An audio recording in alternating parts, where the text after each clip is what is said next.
ยสงสัยกันบ้างไหมครับว่าประเทศในตะวันออกกลางเขาจะรบอะไรกันนักหนาประเทศนี้ไม่ถูกกับประเทศนั้นกลุ่มนั้นในประเทศนี้อยากมีดินแดนของตัวเองและทั้งที่เป็นมุสลิมเหมือนกันแต่ก็มีความเชื่อความเห็นแตกต่างกันไปจนถึงทำไมชาติมหาอำนาจนั้นต้องเข้ามาร่วมวงมีส่วนร่วมและที่สำคัญที่สุดคือความเสียหายนั้นไม่ได้เกิดขึ้นเพียงแค่เฉพาะภายในกลุ่มแต่ยังกระเทือนไปทั่วโลกโดยเฉพาะเรื่องของราคาพลังงานที่ส่งผลกระทบต่อการใช้ชีวิตประจำวัน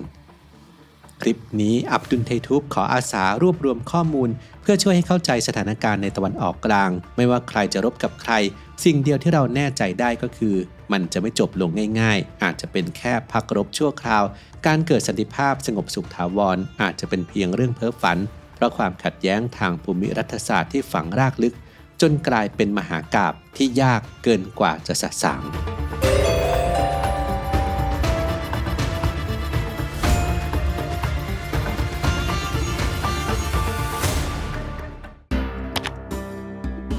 ตะวันออกกลางก็คือภูมิภาคที่มีด้วยกันประมาณ20ประเทศคาบเกี่ยวกับ3ทวีปคือแอฟริกายุโรปและเอเชียตั้งแต่บริเวณตอนเหนือของแอฟริกาคือโมร็อกโกผ่านทะเลเมดิเตอร์เรเนียนเชื่อมเข้ากับเอเชียที่อียิปต์ต่อเนื่องไปยังทะเลอาหรับบริเวณตะวันตกเฉียงใต้ของเอเชียจรดประเทศอิหร่านโดยตอนเหนือก็คือตุรกีประเทศที่คาบเกี่ยวระหว่างยุโรปกับเอเชียแม้พื้นที่ส่วนใหญ่จะเป็นทะเลทรายแต่ก็ทดแทนด้วยการมีทรัพยากรธรรมชาติที่สำคัญคือน้ำมันและก๊าซธรรมชาติทำให้ประเทศในตะวันออกกลางส่วนใหญ่มีฐานะทางเศรษฐกิจดีมีกำลังซื้อสูงประชากรส่วนใหญ่พูดภาษาอาหรับและนับถือศาสนาอิสลามเป็นหลักแต่ก็มีบางประเทศที่ไม่มีน้ำมันอาทิจอร์แดนเลบานอนและซีเรียส่วนอิสราเอลประชากรส่วนใหญ่เป็นชาวฮีบรูนับถือศาสนายิวและเป็นประชาธิปไตยไม่ได้มีระบบกษัตริย์หรือมีผู้นำสูงสุดทางจิตวิญญาณทางศาสนาปกครองเหมือนประเทศส่วนใหญ่ในตะวันออกกลาง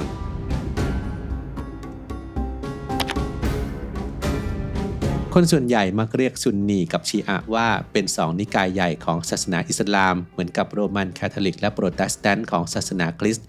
แต่สำหรับชาวมุสลิมแล้วนิยมเรียกตนเองว่ามุสลิมซุนนีกับมุสลิมชีอะห์มากกว่าโดยจุดที่ทำให้เกิดความเห็นแตกต่างกันเกิดขึ้นเมื่อองค์ศาสดานบีมุฮัมมัดเสียชีวิตในปีค.ศ. 632และเกิดปัญหาว่าใครจะเป็นผู้นำทางศาสนาคนต่อไปเพราะกลุ่มแรกซึ่งต่อมาเป็นกลุ่มซุนนีมองว่าควรคัดเลือกจากผู้ปฏิบัติตามแนวทางขององค์ศาสดาจึงจะเป็นผู้นำที่เหมาะสมได้รับการยอมรับส่วนกลุ่มที่2หรือกลุ่มชีอะห์ในเวลาต่อมาคิดว่าผู้นำนั้นควรจะเป็นผู้สืบเชื้อสายจากองค์ศาสดา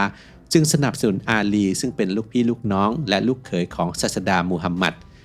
ในช่วงแรกของการสืบทอดตำแหน่งผู้นำศาสนาหรือคอลิฟะห์ใช้วิธีคัดสรรจากผู้ที่เหมาะสมและใช้แนวทางนี้สืบทอดอำนาจต่อเนื่องกันมา3คนจนกระทั่งคอลิฟะห์คนที่4ก็ถึงคราวของอาลีซึ่งได้เป็นผู้นำสูงสุดซึ่งจุดเปลี่ยนสำคัญเกิดขึ้นเมื่อคอลิฟะห์อาลีถูกลอบสังหารจึงเกิดความขัดแย้งขึ้นแต่ไม่ได้เป็นเพียงแค่เรื่องอุดมการณ์ความเชื่อที่ต่างกันกลับเป็นเรื่องของตระกูลที่จะสืบทอดอำนาจระหว่างราชวงศ์อุมัยยะห์ของกลุ่มซุนนีกับผู้สืบเชื้อสายจากนบีมูฮัมหมัดของฝ่ายชีอะห์เรื่องราวบานปลายไปสู่การสู้รบมีการสังหารทายาทของคอลิฟะห์อาลีและครอบครัวและราชวงศ์อุมัยยะห์ที่เป็นฝ่ายชนะปราบปรามฝ่ายชีอะห์จนกลายเป็นชนกลุ่มน้อย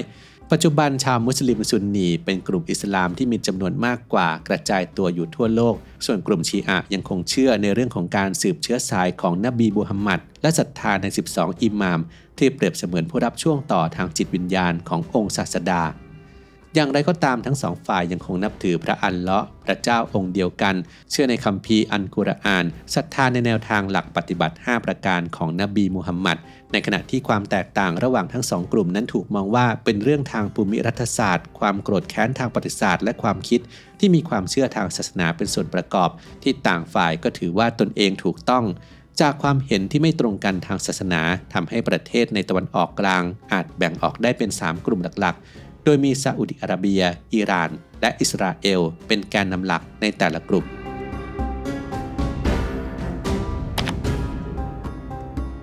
ซาอุดิอาระเบียถือได้ว่าเป็นพี่ใหญ่ของโลกมุสลิมซุนนีชาวมุสลิมทั่วโลกต้องเดินทางมาประกอบพิธีฮัจญ์ที่นครเมกกะสักครั้งหนึ่งในชีวิตทั้งยังเป็นประเทศผู้ผลิตมีน้ำมันสำรองและส่งออกน้ำมันรายใหญ่ที่สุดของตะวันออกกลางเป็นผู้นำกลุ่มโอเปกกำหนดทิศทางและปริมาณการผลิตน้ำมันโลก และที่กรุงริยาดเมืองหลวงของซาอุก็ยังเป็นที่ตั้งของสำนักงานใหญ่ของคณะมนตรีความร่วมมืออ่าวอาหรับหรือ GCC ที่ประกอบไปด้วย6ชาติที่มีความมั่งคั่งทางเศรษฐกิจได้แก่ซาอุดิอาระเบียคูเวตโอมานสหรัฐอาหรับเอมิเรตส์หรือ UAE กาตาร์และบาห์เรนทุกประเทศปกครองด้วยสถาบันกษัตริย์มีเจ้าผู้ครองรัฐหรือสุลต่านเป็นผู้นำสูงสุดหรือครองตำแหน่งทางการเมืองเป็นกลุ่มที่พยายามยกระดับพัฒนากลุ่มชาติสมาชิกให้เป็นฮับหรือศูนย์กลางการลงทุนการเงินและการบินของโลกมีการกำหนดวิสัยทัศน์ในการพัฒนาใช้เทคโนโลยีใหม่ๆเพื่อลดการพึ่งพิงรายได้จากน้ำมันมีการจ้างงานแรงงานนอกภูมิภาคจำนวนมากจนทำให้บางประเทศเช่น UAE มีสัดส่วนของประชากรต่างชาติมากกว่าประชากรที่เป็นชาว UAE โดยกำเนิด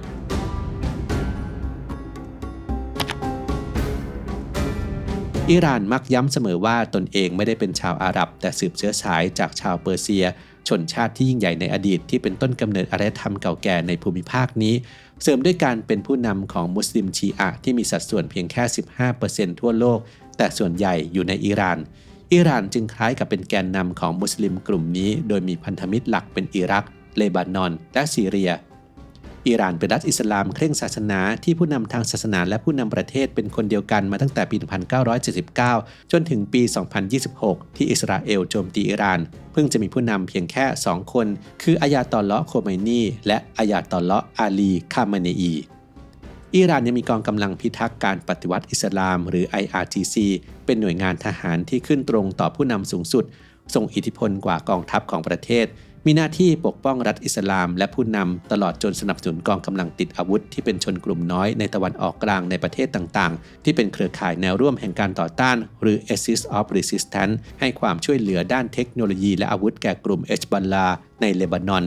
กลุ่มฮามาสในปาเลสไตน์เพื่อโจมตีอิสราเอลและกลุ่มฮูตีเพื่อต่อสู้กับรัฐบาลในเยเมน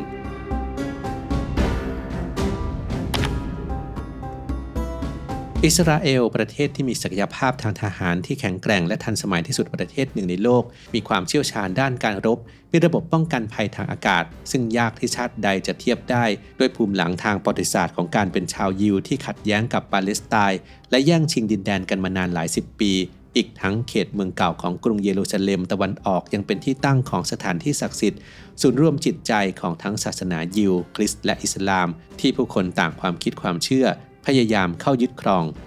อิสราเอลได้รับการสนับสนุนจากชาติตะวันตกตั้งแต่การก่อตั้งประเทศมาตั้งแต่หลังสงครามโลกครั้งที่2โดยเฉพาะอย่างยิ่งสหรัฐอเมริกาอิสราเอลเป็นเสมือนตัวแทนของสหรัฐในตะวันออกกลางในการเข้าสู้รบต่อกรกับประเทศต่างๆในแถบนี้อิสราเอลยังมีความเชี่ยวชาญในเรื่องของการเกษตรการปลูกพืชที่เป็นแหล่งอาหารแม้ภูมิประเทศจะอยู่ในภาวะที่แห้งแล้ง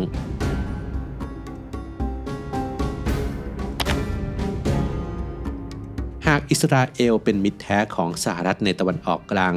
อิหร่านก็คงเป็นศัตรูที่บ่มเพาะความเกลียดชังกันมานานก่อนที่อิหร่านจะเป็นรัฐอิสลามเคร่งศาสนาในปี 1979 อิหร่านเคยปกครองด้วยกษัตริย์หรือพระเจ้าชาโมฮัมหมัดเรชาปาลาวีที่อยู่ภายใต้การสนับสนุนของสหรัฐมาก่อนและสหรัฐพยายามเข้ามามีส่วนร่วมในกิจการน้ำมันในอิหร่านโดยอิหร่านเป็นส่วนหนึ่งใน5สมาชิกก่อตั้งโอเปกชาวอิหร่านโกรธแค้นและขัดแย้งกับสหรัฐจนถึงขั้นปิดสถานทูตสหรัฐในเตหะรานแล้วจับชาวอเมริกันเป็นตัวประกันปี 2003 สหรัฐรุกรานอิรักเพื่อนบ้านของอิหร่านเพราะต้องการกำจัดซัดดัมฮุสเซนและหวังให้อิรักเป็นพันธมิตรของสหรัฐสร้างให้อิรักเป็นต้นแบบของประชาธิปไตยในตะวันออกกลางแต่ผลที่เกิดขึ้นกลับกลายเป็นยิ่งทำให้อิรักเกิดความแตกแยกและช่วยเพิ่มอิทธิพลให้กับอิหร่านในภูมิภาคนี้สหรัฐยังเป็นแกนนำให้ชาติตะวันตกคว่ำบาตรไม่ทำการค้ากับอิหร่านทำให้เศรษฐกิจตกต่ำและกล่าวหาว่าอิหร่านมีความพยายามเสริมสมรรถนะแร่ยูเรเนียมเพื่อพัฒนาอาวุธนิวเคลียร์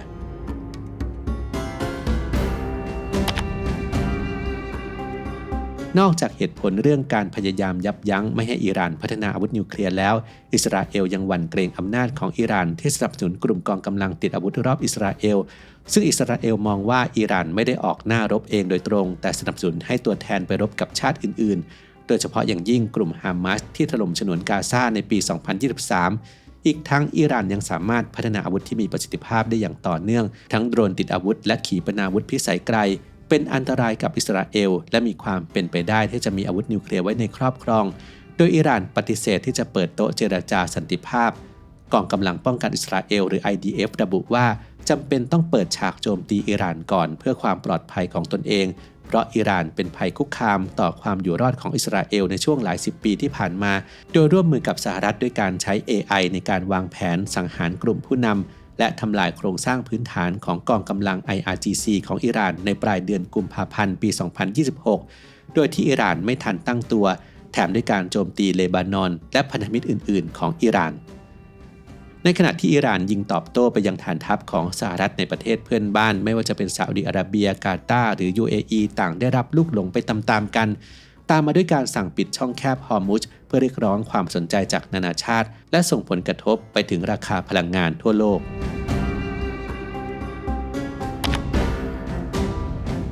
ภาพของคนไทยแห่ไปเติมน้ำมันกลับมาปรากฏให้เห็นหลังเกิดสงครามในตะวันออกกลางแต่ในเดือนมีนาคมปี 2026 เป็นครั้งแรกในประวัติศาสตร์ที่อิหร่านปิดช่องแคบฮอร์มุซในทางปฏิบัติอย่างแท้จริงไม่ให้เรือขนส่งสินค้าผ่านหลังจากเคยแต่ขู่มาตลอดหลายสิบปีที่ผ่านมาจุดยุทธศาสตร์ที่กว้างเพียงไม่ถึง40กิโลเมตรเป็นเส้นทางขนส่งลำเลียงน้ำมันและก๊าซธรรมชาติส่งออกจากตะวันออกกลางไปทั่วโลกเมื่อเรือขนส่งไม่สามารถเดินทางผ่านได้ทำให้ปริมาณน้ำมันที่ใช้ทั่วโลกร่อยหรอลงประกอบกับโรงกลั่นน้ำมันในหลายประเทศไม่สามารถทำงานได้ตามปกติเนื่องจากได้รับผลกระทบจากการระเบิดและลดกำลังการผลิตลงเนื่องจากไม่มีที่เก็บน้ำมัน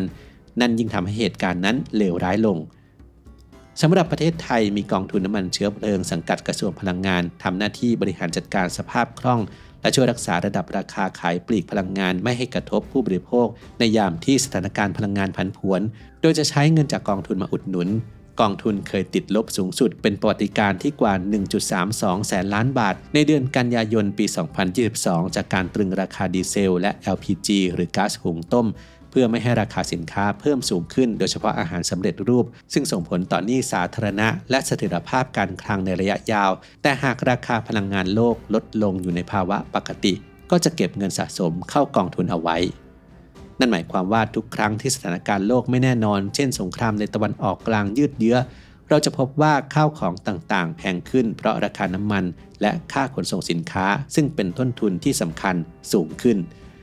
สิ่งสำคัญคือเราควรต้องตระหนักถึงการใช้พลังงานอย่างประหยัดเพราะกองทุนน้ำมันเชื้อเพลิงคงไม่สามารถชดเชยราคาที่สูงขึ้นได้ตลอดรวมไปถึงการเดินทางโดยเครื่องบินไปต่างประเทศที่เมื่อน่านฟ้าตะวันออกกลางในหลายประเทศถูกปิดประเทศในตะวันออกกลางไม่ได้เป็นฮับแห่งการบินที่ปลอดภัยอีกต่อไปตั๋วเครื่องบินก็มีราคาแพงขึ้นจากการเปลี่ยนเส้นทางการบินและราคาน้ำมันที่สูงขึ้นนั่นเองด้วยเหตุผลทางภูมิรัฐศาสตร์ประวัติศาสตร์และศาสนาได้ส่งผลให้ภูมิภาคตะวันออกกลางมีความขัดแย้งกันจนยากที่จะหาข้อสรุปและสันติภาพที่ถาวรได้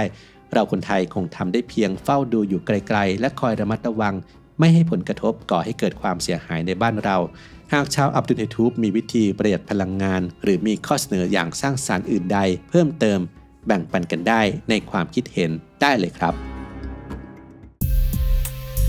CBD Daily Oil มีส่วนประกอบหลักจากสารสกัด CBD น้ำมัน MCT และวิตามิน E ซึ่งมีคุณสมบัติที่ช่วยให้ร่างกายรู้สึกผ่อนคลายและลดความวิตกกังวลแนะนำให้ใช้ครั้งละ1มิลลิลิตรครับโดยหยดใต้ลิ้นหรือผสมกับเครื่องดื่มจะช่วยลดความเครียดและส่งเสริมการนอนหลับที่มีคุณภาพมากขึ้นผู้ใช้หลายท่านพบว่าหลังจากใช้ผลิตภัณฑ์แล้วอาการคิดฟุ้งซ่านหรือความกังวลก่อนนอนลดลงทำให้สามารถนอนหลับได้ง่ายขึ้นครับแล้วเมื่อคืนทุกคนนอนหลับดีไหมครับลองคอมเมนต์มาคุยกันครับ